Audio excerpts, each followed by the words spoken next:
Hey everybody, this is just a quick video to help you in case you have a Candy brand dryer and you're getting an E15 error and you're wondering what is this error and how can I get rid of it. So this error, depending on the model, can mean different things. So I'll go over both of them real quickly.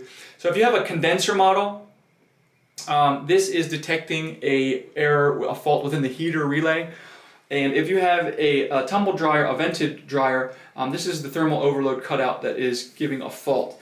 The issue with both of these faults, kind of the bad news, is that, like for example, with the condenser dryer, the heater relay, it's detecting a fault. Could be the heater relay, could be the sensor, could be the wiring, going to the control board. It could be any of those things that is causing this error, and as a homeowner it's not that easy for you to get into the guts of this thing and check all the wiring and the electronics, and you're really going to need to have your machine looked at by a professional in both cases. The one thing that you can do before you call the professional is, just like a bugging computer, you can sometimes get things working right just by doing a hard reset on the machine.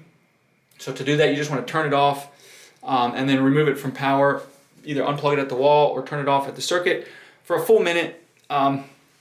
Then you can restore power, turn it back on, and see if that doesn't clear the error out. And if it does, great. If not, you're really going to need to call a professional for this one.